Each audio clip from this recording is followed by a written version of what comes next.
আছে। তাহলে কেমন ফয়সালা করলাম? জি এমএলএ সাহেব, আপনি খুব ভালো কাজ করলেন, আমার উপকার করলেন।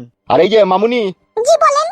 তোমাদের দুজনকে আমি একটা কথা বলতাম, যদি কিছু মনে না করতে। না না না না, এটা আবার কি মনে করার আছে, বলেন। বলেন এমএলএ সাহেব বলেন। দেখো, তুমি যে অন্যায় যে ভুল করেছো, সেই হিসাবে এই টাকার কোনোই মূল্য নাই তোমাদের কাছে। একটা নারীর সব থেকে বড় সম্পদ হচ্ছে তার মান সম্মান, তার ইজ্জত। তাই বলি, এমন কিছু কাজ দুনিয়াতে করো না যাতে সবারই মান সম্মান হারায়। বড় ভাই, মান সম্মান তো হারিয়ে গেছে, এটা আবার বলে আর কি হবে? সেইটাই কথা।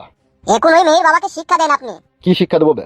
বলে দেন যে ওই মেয়েটার এখন যাতে বিয়ে শাদী না দেয়, আর 5-6টা ছেলের সাথে এরকম দুর্ঘটনা ঘটাক, আরো 20-25 লাখ টাকা ইনকাম করুক, তখন ভালো একটা চাকরিওয়ালা ছেলেকে পয়সা জোরে বিয়ে করে নেবে। গুড আইডিয়া, তখন একটা কথা, ভালো কথা বলেছো তুমি। তার মানে কি আপনি মেয়েটাকে নিয়ে ব্যবসা করতে চাইছেন নাকি? না না, ব্যবসা কেন করবো? এবার গায়ে মারাতে বললে তুমি গুড আইডিয়া। ওই তুমি বললে বলে আমি বললাম। আবার দ্বারা এরকম করবে না মেয়েটাকে নিয়ে।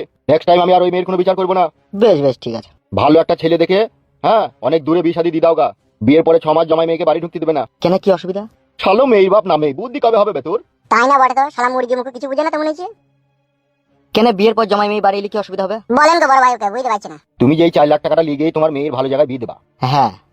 তা অষ্টমঙ্গলা কইতে জমাই মেয়ে তোমার বাড়ি এলো, পাড়া গ্রামের চ্যাংড়া ছাবেলা ছেলে যদি জমাইয়ের কানে ফুস মন্ত্র তুলি দেয় যে ওই মেয়েটা নষ্ট মেয়ে, একজনের সাথে ধরা পড়ি জরিমানা হয়ে তোমার সাথে বিয়ে হয়েছে, তাহলে 4 লাখ টাকা সোনা দানা সবই চলে যাবে, আবার ঘরের মেয়ে ঘরেই থেকে যাবে। ঠিক ঠিক ঠিক ঠিক ঠিক বলেছেন এমএলএ বিকাশ দত্ত সাহেব। তাহলে আমি যেটা বললাম মনে থাকবে তো? বিয়ে 6 মাস পর মেয়ে জামাই বাড়ি আসবে। 1 বছর পর আসবে। ওরা আসতে চাইলেও আমি আসতে দেবো না, তো বাড়ি ঢুকতে দেবো না। শালা এতক্ষণে বুঝিয়েছে শালা গাবিন মুরগি। ওকে টাকাটা দিয়ে দে রে। কি রে? লাও গো বাড়া, ধরো যে বাড়িতে গিয়ে গুলি লাও গেলা। তাহলে এখন আমি আসি নাকি এমএলএ সাহেব? ঠিক আছে, যান।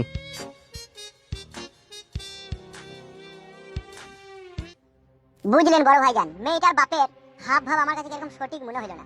কেন বলতো? দেখলেন না, টাকাটা হাতে পাওয়া মাত্র কতটা খুশি হলো উনি। বে, তার টাকা পেলে মানুষ খুশি হবে না, তাকে কাঁদবে না? বে, না রে, ও ঠিকই বলছি, নিশ্চয়ই এর ভিতরে কোনো ঘাবলা কেস আছে। ঘাবলা কেস আছে? ঘাবলা বলতে কি ঘাবলা বাড়া, বুঝতে পারছি না নাকি? আমার মন বলছে বড় ভাইজান, মেয়েটার বাপ সব কিছু জানতো। তাই নাকি? হ্যাঁ ভাইজান, না হলে আপনি দেখতে পাচ্ছেন না মেয়ের একটা ইজ্জতের ব্যাপার, সেখানে দুজন মিলে হাসছে, তাদের কোনো আহাজারি নাই কো। মেয়েটার ইজ্জত বাজারে নিলাম হয়ে গেল, ওর বাবা টাকা পয়সা গুনিলে হাসতে হাসতে চলে গেল, কোনো দুঃখ প্রকাশ করলো না। বাপ শালাটা মনে হয় সাথে ছিল মেয়েটার সাথে। এখনকার বাপ গুণাও বাড়াছে এরকম, মেয়েদের ইজ্জত বিক্রি করে ঘরের ভিতরে মুরগির মাংস, চিকেন, বিরিয়ানি, খাসির গোশ কিছু শালুরা। সবই আপনাদের সহযোগিতা। কি বললি বোকাচুদা? এ মুখ থেকে সিলি খেয়ে বেরিয়ে গেল বড় ভাই। Please every don't mind. কুত্তার বাচ্চা, আমি জনগণের প্রতিনিধি, খবরদার আমার নামে উল্টো পাল্টা কথা বলি না। এই দেখো বড় ভাই করে সব কথাই রাগ করে। তো তুই বললি যে আমি সহযোগিতা করছি, আমি কি সহযোগিতা করলাম বে? এই শালা, আমি তো বিচার করে দিলাম বে। এই বাড়া, ভুলে গেছে বড় ভাই, ভুলে গেছে। হ্যাঁ, গিলিলে কথাটা। ও ও তো গিলে লিজি ভাইজান, গিলে লিজি। টাকাটা আলমারিতে তুলে রাখ। আপনি কোথায় যাবেন বড় ভাই? যাবো এখন আমি ফুটুর বাড়ি। কেন ওর বাড়িতে গিয়ে আবার কি করবেন? বিচার করে দিয়েছেন তো সেদিন। গোলমাল হয়ে গেছে, সুরের বাচ্চা নতুন বউটাকে বাড়ি থেকে তাড়িয়ে দিতে শুনলাম। ইরি বাড়া, আপনার সাথে যাবো আমি, আর ঘাড় মুচির ধরে পিঠে কুঁক করে 2-3 ঘুষি মারবো। মারবো তো বটেই, দাঁড়া আমি একটু ব্যবস্থা করি, তারপর তুই আমি সব জানাবো। ঠিক ঠিক আছে বড় ভাই। ওই 2 লাখ টাকা থেকে তোরা 500 মতো খাসির গোশ আর দুটো 750 এনে দুজনে খা, আমি আসছি, ঠিক আছে? এই বাড়া, অনলি দুটো 750 গোশ। তা কি খাবি বে? বাড়া, আমরা তো ভাবছিলাম ওখান থেকে 1000 কোটি টাকা নিয়ে সাদা কুকুরের আমি লজে যাবো একটু মাঝ মস্তি করতে। বুকাচুদা, গাঁড়ে হুড়কি দেবো। যা বললাম তাই কর, দুটো 750 লেগা আর 1 কেজি কইলে লেগা, যদি খা। বাকি টাকা লকারে রেখে দিবি ভালো করে, যেন 1 টাকায় দুদিক না হয়। বাড়া, পরের টাকাতে পুদ্দারি মারবো, তাও আপনি এরকম করছেন? কি কি রে সুরের বাচ্চা, এখন আর পরের টাকা আছে ওটা, এখন আমাদের টাকা দিবে? এ কালো কুকুর, বড় ভাই যা বলছি তাই কত মানে ভোগ চিকেন তোর। ছি লেওড়া। কি রে?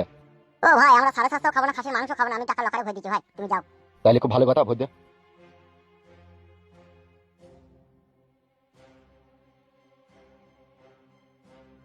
দেখলি সাদা কুকুর, বড় ভাই কোনো বিবেক বুদ্ধি আছে তাইলে?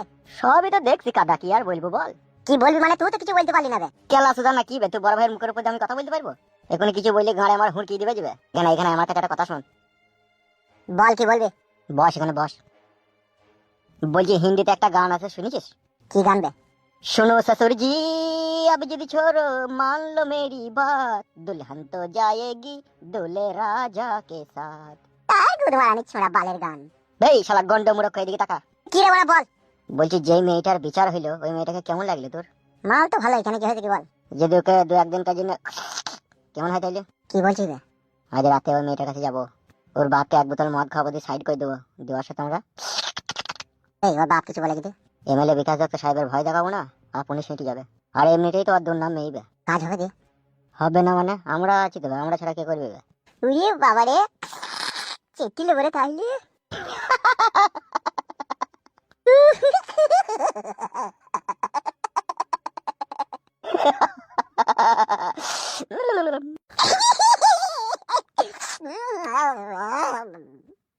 বুকাচ্ছে দাও না কই না।